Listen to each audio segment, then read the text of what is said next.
오늘 말씀은 나의 행위에 대한 하나님의 반응. 이 세상을 살면서 우리는 무수한 선택을 하고 또 그 선택이 하나님의 인도일 때라고 믿고 행동하기도 하고, 또 때로는 나의 편협한 생각일 때도 또 그걸 따라서 이게 맞겠다, 이렇게 해야겠다 하면서 행동을 하겠죠. 그래서 이게 좋으면 하나님의 뜻대로 내가 잘 가는데, 우리 인생이 뭐 잘 선택하고 또 잘 된 길만 갑니까? 저도 그렇고 여러분도 그렇고 다 좌충우돌 하면서 부딪히고 안 되고 그러면서 인생을 살아가는 거 아니에요? 그래서 우리는 어떤 사람의 행동을 보면은, 심지어는 믿음이 신실한 사람인데도 내가 볼 때 이상한 선택과 이상한 행동을 할 때가 있어요. 저는 너무 괜찮은 형제였는데 직장이 굉장히 안정적이었거든요. 요즘 뭐 생존의 시대에 60세까지 그 정년이 보장되고 또 거기다가 어떤 무슨 사무 보는 거였거든요. 그러니까 뭐 정시에 퇴근하고 신앙생활하기도 너무 좋고. 근데 갑자기 이 형제가 이제 좀 너무 구체적으로 하면 드러나니까 어쨌든 이제 변호사가 되고 싶은 감동이 있는 거예요. 그래서 이제 직장을 이제 관뒀죠. 근데 뭐 요즘 뭐 의사도 그렇고 변호사도 그렇고 시황이 어렵잖아요. 오히려 변호사 하기 전보다 옛날 직장이 너무너무 훨씬 좋았던 거예요. 옛날에 그게 훨씬 더 나은 삶이었어요. 문제는 뭐냐면 변호사도 안 됐어요. 그래서 하나님, 저렇게 신앙생활 열심히 하는데 또 왜 저런 결정을 내릴까요? 고민했거든요. 근데 또 하나님이 그 형제는 또 일하는 자매랑 결혼을 해가지고 그 자매가 이제 먹여 살리고 그 형제 쉬더라고요. 또 저것도 인생이구나. 그러니까 하나님이 정말 어떤 사람들 가운데 다양한 판단과 행동을 하게 하시는데, 잘못돼도 안 죽고 또 잘 되면 더 좋고. 근데 중요한 건 뭐냐면 우리의 행동에 대해서 어쨌든 우리 인생은 내가 책임져야 되지 않습니까? 내가 한 행동, 내가 한 판단에 대해서 여러분이 다 스스로 책임져야 되잖아요. 그런데 하나님에 대해서 우리가 신앙생활 할 때 내가 하나님을 향해서 이런 행동을 하고 이런 판단을 하는 거, 거기에 대해서 분명히 책임져야 되거든요. 우리 하나님은 우리에게 책임져 하면서 우리 벌 주고 그런 하나님은 아니에요. 다 용서해 주시고 좋게 하시고 잘 되게 해 주시는 분이에요. 그러나 때로는 내가 잘못된 길을 가면은 거기에 대해서는 좀 신앙적인 어떤 대가를 치르게 하기도 하고 안타까움도 주게 하지 않겠습니까? 순종하면서 가는 길과 불순종하면서 넘어져 가는 길 분명히 다르겠죠. 오늘은 좀 불순종해가지고 깨진 그 야곱의 세 아들 루벤, 시므온, 레위. 제가 예전에도 이제 얘기했지만은 야곱 아들은 12명인데 그냥 라헬 아들만 기억하면 된다고. 그러니까 정실 아들들, 뭐 그 후처 아들들에 대해서 무시하는 건 아니고 주로 정실 아들들에 대해서 큰 사건이 있기 때문에, 그래서 이렇게 외우라 했잖아요. 레아 아들들은 어느 지방 사투리처럼 누구시레에서 루벤, 시므온, 레위, 유다, 그리고 9번째 이사갈, 10번째 스불론, 이게 레아고, 라헬은 뭐 2명, 11번째 누구예요? 다니엘 말고 요셉, 그 다음에 베냐민, 이렇게 하면서 6명만 외우면 되거든요. 근데 어떻게 보면 제일 첫 번째, 두 번째, 세 번째 루벤, 시므온, 레위, 사실 저는 애를 안 길러봐서 모르겠지만 부모님들은 첫째, 둘째, 셋째가 가장 기억나지 않습니까? 뭐 더는 날 수도 없겠죠. 원래 대부분 첫째, 둘째, 셋째가 늘 기억나잖아요. 더 많이 있는 분도, 하긴 우리 할머니 같은 경우는 우리 막내 삼촌을 제일 좋아하더라고요. 막내라 그러는데 7번째 삼촌을 제일 좋아하더라고요. 어쨌든 기대했을 거 아니에요. 가장 오랜 시간을 야곱이 정들면서 키웠을 거 아니에요.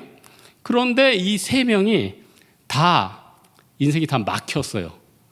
야곱의 예언은 저주예요. 왜 야곱이 자기 사랑하는 첫 번째, 두 번째, 세 번째 아들을 이렇게 저주를 했을까? 이들을 감싼다고 이들에게 좋은 길이 아니라는 걸 깨달았다는 거예요. 하나님을 떠나서 죄 짓고 불순종하는 건 결국 이들을 위해서 좋은 길이 아니라는 것을 깨달은 거예요. 루벤이 지은 가장 큰 죄가 뭡니까? 서모, 이 비라랑 가늠한 거 아니에요? 그래서 루벤은 오늘 3절 4절에 있지만 너는 내 장자여 내 능력이지만 너는 탁월하지 못한다. 너는 끓는 물이다. 이렇게 얘기했다는 거예요. 무슨 말입니까? 너는 장자의 위치에 있지만은 네가 너의 죄에 대해서 우습게 여겼기 때문에 이런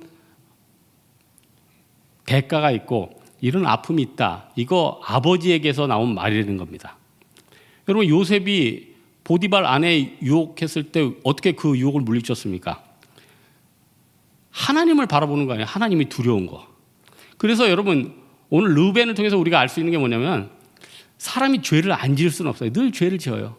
생각으로 죄를 지어요. 그러나 내가 죄에 대해서 두려워하고 조심하는 것과 담대히 죄를 짓는 거랑은 다르다는 거예요. 전자는 정상 참작이 돼요. 그러나 후자는 하나님이 별로 좋아하지 않는다는 거예요. 이런 부분은 이제 자매들보다 형제들이 좀 더 취약한 것 같아요. 왜냐하면 어떤 결정을 할 때 자매들은 그래도 이성적인 사고가 많이 발달해 있잖아요.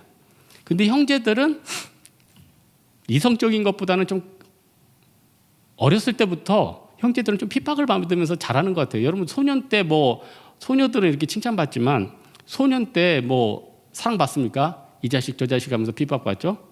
20살 때 사랑받습니까? 자매들은 20대 때 가장 꽃 피우고 가장 대접 잘 받는 시기에, 형제들 20대 때 가장 밑바닥에 있어야 되죠. 가장 그때 되니까 어떻게 돼요? 자매들한테도 핍박받고 온갖 핍박이에요. 근데 이제 형제들 마음 가운데 어떤 게 있습니까? 이성적인 사고가 한 30, 40대 지나면 그때 오는데 20대까지는 감성적인 거. 불속이라도 끌리면 막 들어가는 게 있어요. 왜냐면은 비싼 물건 보면 어떻게 돼요? 이거 빚져서 사면 어려워지는 거 알지만 어떻게 돼요? 질르자. 일단 질르는 거예요. 사고 보는 거예요. 카메라도 사고요. 차도 사고요. 그래서 외국 사람들이 우리나라 오면은 너무 놀란대요. 자기 나라에서는 정말 부호가 아니면 살 수 있는 외국 차가 한국의 무슨 빌라보다 더 어려운 데서도 막 세워져 있는 걸 보고 깜짝 놀란대요. 좀 그렇게 해서 일단 가는 거죠. 또 어떤 자매 같은 경우 외적으로 끌리면 어떻게 해요? 형제들 불속으로 들어가는 거예요. 일단 사귀고 보자. 신앙은 뒷전이자. 르벤이 이렇게 물이 끓음같이 행동하고 판단했다는 거예요.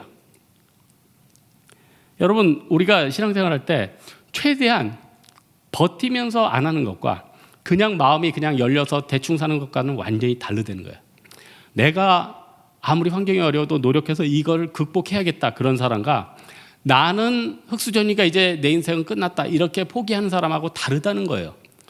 여러분, 제가 예전에도 우리 청년부 때 그런 얘기했지만 한 달에 10만 원씩이라도 저축을 하는 사람과 10만 원이라도 그냥 계속 빚지는 사람은 천차만별 인생이 엄청나게 달라진다는 거예요. 여러분, 10만 원씩 1년 동안 모으면 얼마입니까? 120만 원 아니에요? 여러분, 120만 원으로 뭘 할 수 있을 것 같아요? 별로 못해요. 120만 원으로 뭘 해요? 별로 못한다니까요.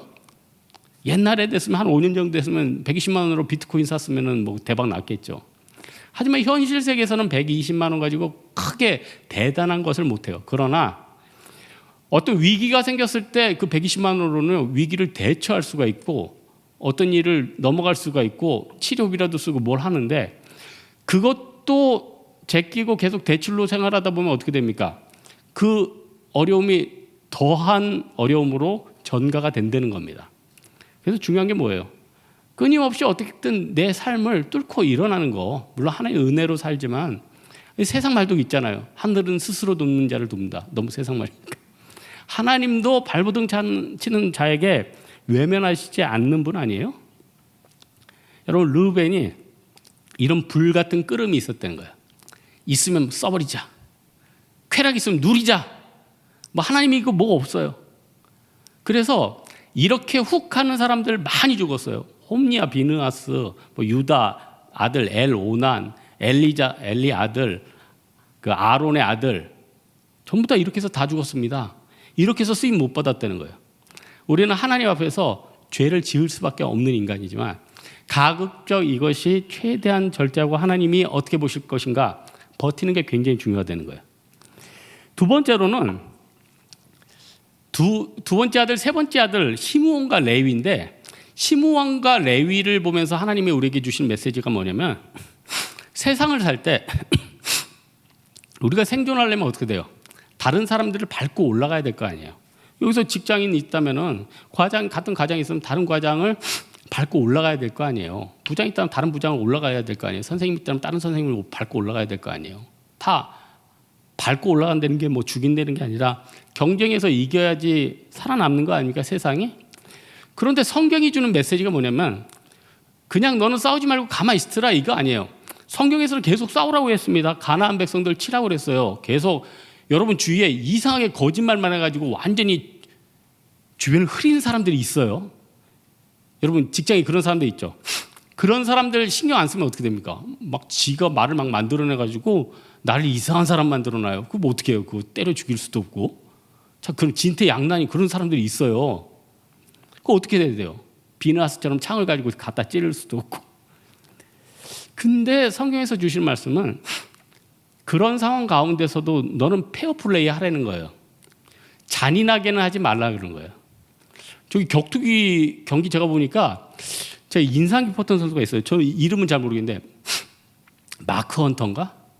상대에게 가격을 하니까 상대가 머리를 맞으면은 주체를 못하고 이렇게 휘청이잖아요. 그때 되니까 그 선수는 딱 멈추대요. 멈춰요. 이미 실신한 거니까 그 실신하는 상태에서 한 대 더 때리면은 치명적인 걸 아니까 딱 멈춰. 저는 그 모습이 너무 인상적이었어요. 너무 신사적이었어요. 반면에 어떤 사람은 기절을 했는데 갔다가 그걸 또 진짜 그런 비신사적인 애들도 있더라고요. 예? 손 들었는데 가서 뒤에서 찍고 그게 아말렉 아닙니까? 시므온과 레위 너희들은 택한 족속들인데 왜 아말렉같이 그렇게 사냐는 거예요. 물론 디나 때문에 복수하는 건 좋은데 정정당당하게 하지 가장 거룩한 방편인 할례라는 것을 사용해서 왜 복수를 하느냐는 거예요. 왜 이렇게 잔인하느냐는 거예요. 여러분 사람들 마음을 제일 감동시키는 게 뭡니까? 사람은요 복수를 좋아해요. 복수. 제가 중고등학교 때 정말 가장 인상 깊게 읽었던 소설이 하나 있어요. 제가 금주에도 신방전화 한 통 하면서 어떤 집사님한테 그랬죠. 집사님, 자녀에게 꼭 이 소설을 읽히세요. 그 소설의 이름은 5분 있다 공개하겠습니다. 죄송합니다. 그 소설은 몽테크리스토 백작. 저 이거 중학교 때 읽고 너무 감동을 받아가지고 세상에 이렇게 청소년기 때 15살에 읽었는데 이게 평생 잊혀지지가 않아. 너무 원래 여러분 남자들 중학교 때 분노에 이글거리잖아요. 다 복수하려는 복수 혈전들 다 있지 않아요? 근데 이 복수를 너무 통쾌하게 풀어낸 소설이에요. 이게 원래 이제 나폴레옹 시절 때 이제 나폴레옹이 이제 실각을 하고 이제 그 섬에 잡혀 있을 때 나폴레옹하고 내통됐다고 이 사람이 누명을 쓴 거죠. 그래서 배에서 원래 선장이 돼야 되는데 배 무리들이 얘가 나폴레옹하고 내통했다. 이래가지고 얘를 종신형을 때리고 그 안에 다른 친구들이 선장이 되고 정계에 나가고 이 몽테크리스토 백작, 원래 몽테크리스토 백작은 이 사람 이름은 아니고 뒤에 나와야 하여튼 이 주인공의 약혼녀까지 뺏어버리죠. 근데 이 사람이 이제 종신형을 받고 감옥에 있는데 거기서 신부님을 하나 만나요. 그 신부님과 얘기하다가 교육을 받게 되고 신부님이 죽으면서 얘기를 하나 해줘요. 자기가 사실 어떤 곳에서 몽테크리스토라는 섬에 어마어마한 보물을 감춰놨는데 그곳에 혹시라도 나중에 나가게 되면 거기서 보물을 찾으라고. 그러면서 이 신부님 죽고 이 사람이 대신 빠져나가가지고 그걸 얻어요.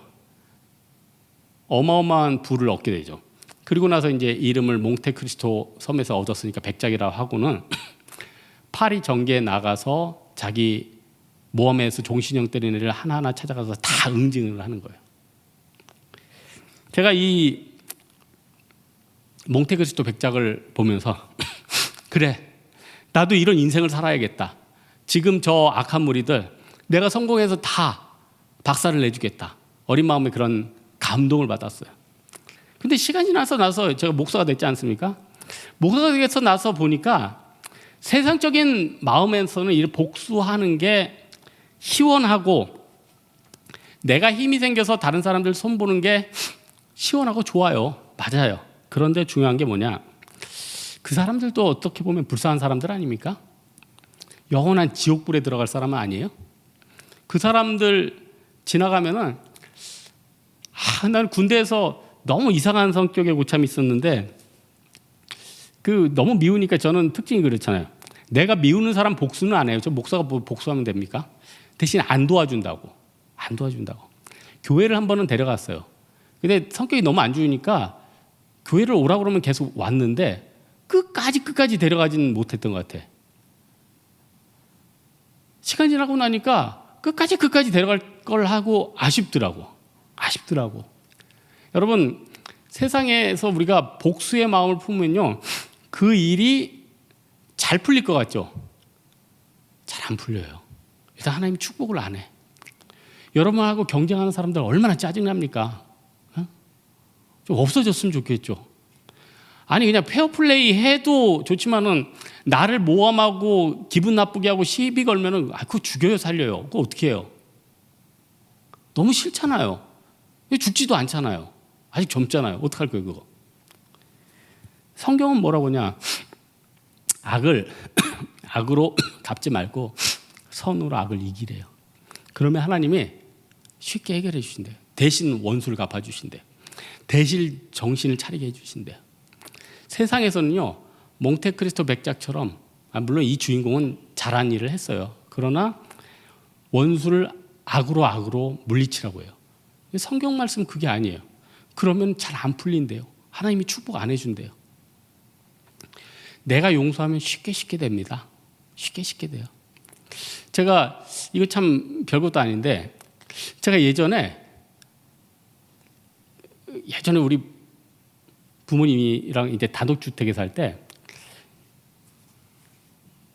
방 문이 하나가 이렇게 치우친다고 그러도 주저앉는다고, 여러분 뭔지 아시죠? 잘 안 닫히는 거.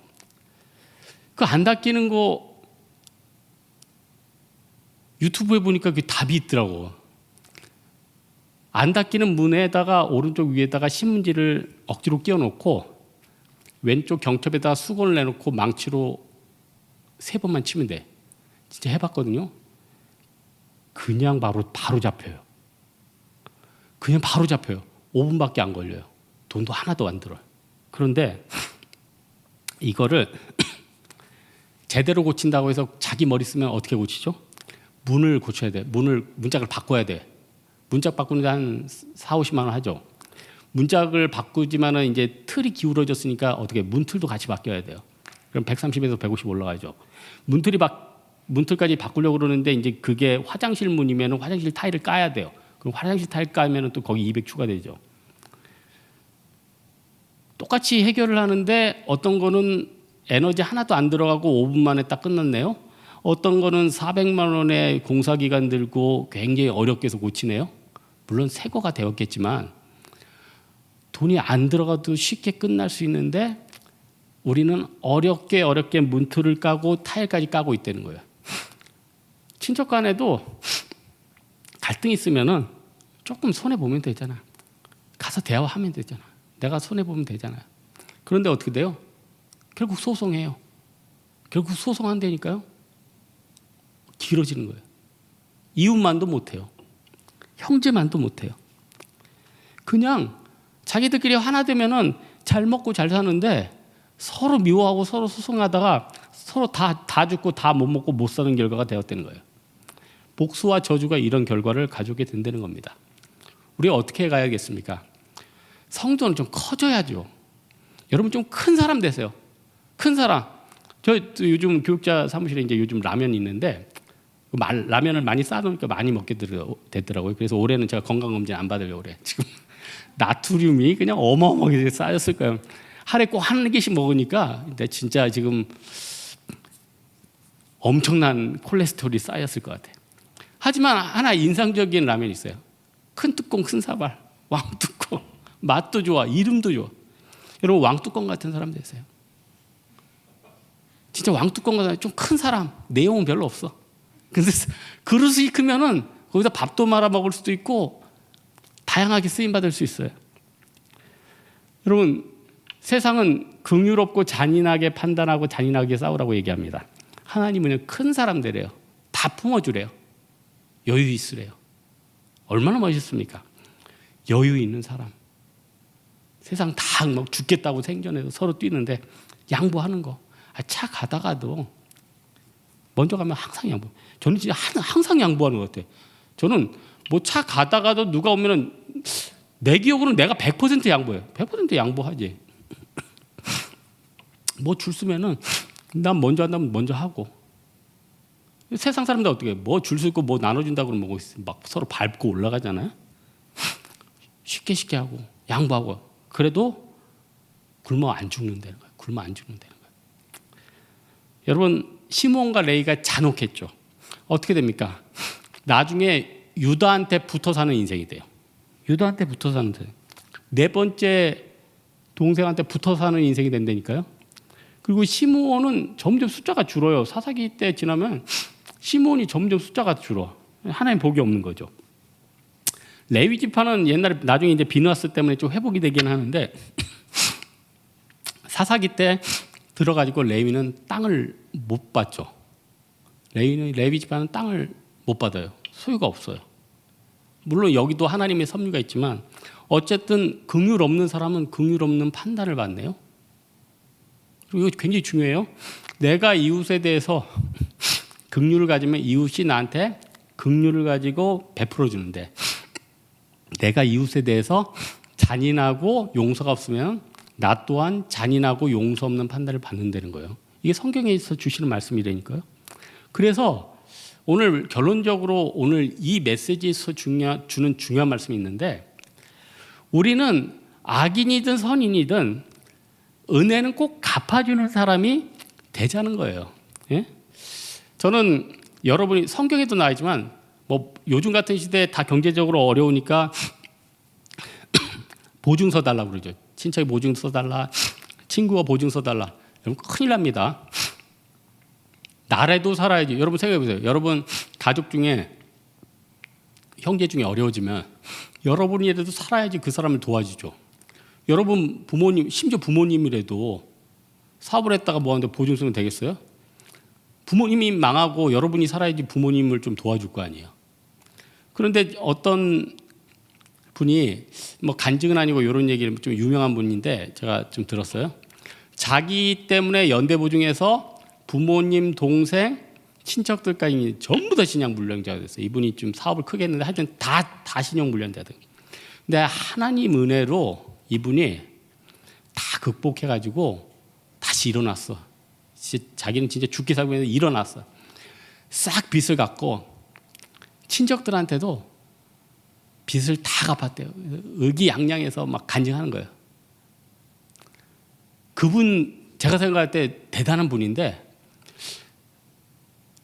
만약에 제가 그분이라면은 친척들한테는 2배를 줘야 됩니다. 그건 왜 그럴까요? 친척들이 원금 받아가지고 그게 회복되겠어? 기회비용 이런 게 있잖아요. 뭐 지금 제가 뭐 친척들하고 뭘 계산하지 이런 게 아니에요. 큰 고통을 했고 그리고 어려울 때든 뭐 할 땐 도와줬잖아요. 여러분 나를 도와준 사람은 여러분 절대로 잊어버리면 안 됩니다. 여러분 하나님이 여러분 얼마나 많이 도와주셨어요. 여러분 대학 누가 붙여주셨어요? 하나님 붙여주셨지. 여러분 그 여러분 누가 인도해 주셨어요? 하나님이 인도해 주셨죠. 여러분의 자녀 누가 탄성하겠어요? 하나님이 해주셨지. 전부 다 하나님의 은혜 아닙니까? 그때는 하나님의 은혜가 너무 감사해서 감사했죠. 그런데 지금도 그 감사를 생각하고 있느냐는 거예요. 그래서 저는 제 개인적으로 10대 감사를 제 책상 위에다가 이렇게 써가지고 딱 붙여놔서 뭐해서 감사. 그게 어렸을 때 유치원 시절부터 지금까지 감사를 제일 감사한 거를 10개를 딱 뽑아서 써서 그것만 읽으면은 이야 진짜 하나님 저거 안 도와주셨으면 어쩔 뻔했나. 큰일 날 뻔했네. 벌써 이 세상 없을 뻔했다. 천국에서 여러분을 볼 수도 있겠다. 별 생각을 다 해요. 그래서 항상 감사해요. 항상 감사해요. 그 주변에 조금이라도 나를 도와줬던 사람은 제 원칙이 있어요. 무조건 그 사람은 내가 2배 도와줘. 그럼 제가 여러분 전화해서 100만 원씩 빌릴게요. 죄송합니다. 그 농담 농담이 황 목사님이 돈 좀 빌리려고 벌써 포석을 깔아놓고 2배 준다고 그러더라. 오늘 내일부터 전화가 오겠구나. 이건 농담이고 무조건 나를 도와준 사람에 대해서 그 진짜 고마운 거 아니에요? 진짜 고마운 거 아니에요? 저 너무나도 옛날에 싸이월드라는 거 있었어요. 누가 내 거를 그때는 싸이월드를 해킹을 많이 했어. 누가 내 거를 많이 해킹을 해가지고 내 지인 싸이월드에다 다 이렇게 뿌린 거예요. 돈 좀 빌려달라고. 내 친구들이 다 무시했지. 왜냐하면 내가 돈을 빌리는 사람은 아니고 저 돈을 빌리지도 전 돈을 안 빌려요. 없으면 안 쓰지 돈 안 빌린다니까요. 부모님한테도 안 빌렸어 진짜로. 예전에 부모님이 야 너 이제 나이 드는데 차 중고차 좀 하나 사줄게. 안 사다고 그래서 더러워서 죄송합니다. 아니 제 마인드가 있잖아요. 마인드. 그러니까 내 친구들은 아니까 해킹 당했구나 연락을 안 했어. 근데 한 녀석이 전화가 왔어요. 얼마 빌려주면 되냐. 그래서 내가 그러죠. 이 미친놈이 야 내가 돈 빌린 사람이냐? 미안하다. 그리고 끊더라고요. 근데 가만히 생각해 보니까 그놈이 진짜 착한 놈 같아.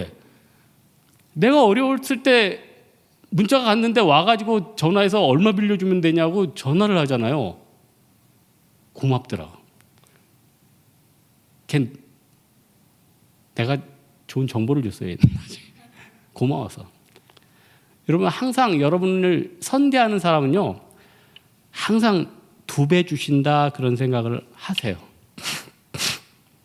그러면 하나님이 그 자세에 축복해 주세요.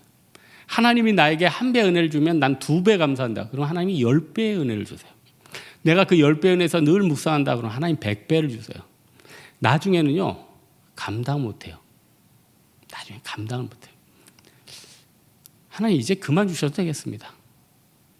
하나님 이제 주를 위해서 열심히 살다 가면 되겠습니다. 여러분 부럽죠 그런 사람들. 얼마나 많이 주셨으면 이제 그만 주셔도 되고 이제 주를 위해서. 그 사람들은 영적인 멘탈이 서 있는 거 아니에요? 서 있는 거 아니에요? 그래서요 미국에서 어떤 조사를 해보니까 정신이 진짜 성숙한 사람들은 몇 천만 불 복권이 당첨됐는데도 별로 변화가 없대요. 살던 집에서 그냥 살고 차는 조금 좋은 거 바꾸고 그리고 다니던 교회 다니고 교제하던 사람들하고 교제하고. 정신이 건강한 사람들. 정신이 안 건강한 사람들은 어떻게 하죠? 가족부터 바뀌어요. 형제 자매들 전화 끊어버리고 부인 퇴출순위 1위 부인부터 퇴출시키고. 그럼 어떻게 돼요? 쾌락으로 가는 거죠. 이것저것 바뀌고 사람들이 돈 많으니까 꼬이고 그럼 어떻게 돼요? 마약하고 쓰러지고 넘어지는 거죠. 빈털털이에요. 여러분 우리가 하나님의 형상대로 지음받으신 자들 아닙니까? 나의 행위가 하나님이 그토록 아름답게 보고 있다는 거예요. 이게 부모님들이 자기 애들 반응하면 그거 귀엽고 보지 않아요? 사진 찍어 놓지 않아요? 네? 저도 강아지 제 폴더 보면 강아지 사정이 한 1000장이 있는 것 같아요. 동영상. 내가 왜 이런 사람이지? 강아지가 너무 이뻐. 그러면서 드는 생각이 여러분 자녀들은 얼마나 이쁘겠어. 아니, 강아지도 이뻐가지고 맨날 사진 찍고 야 이래 해봐라 각도 해놓고 찍고 그거 묵상해서 보는데 여러분 자녀들은 얼마나 이쁠까? 하나님 우리 보고 그렇게 이쁘지 않겠어요? 나의 행위가 하나님을 감동시키는 사람. 에? 그래서 이거 자랑은 아닌데 예전에 야 이걸 하나님이 정말 기뻐하시겠다는 일이 한번 있었어요. 뭐냐?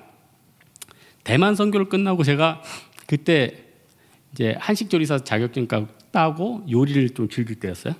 대만 선교 준비위원 팀을 위해서 집에서 요리를 했어요. 요리를 해가지고 도시락하고 양쪽에 손에 바리바리 들고 상수역역에서 걸어가고 있는데 여러분 상수역 주변에는 거지 만나기가 힘들어요. 아시죠? 상수역 주변에서 거지를 어떻게 만납니까? 홍대 주변에 거지 만나기 힘들어요. 그런데 정말 몇 년에 한 번 만나기 힘든 거지분이 내 앞에 딱 있는 거예요. 그리고 난 지나가려고 그랬대요. 나한테 이러게 밥 좀 주세요. 아니 내가 밥 가지고 있는지를 어떻게 알았을까?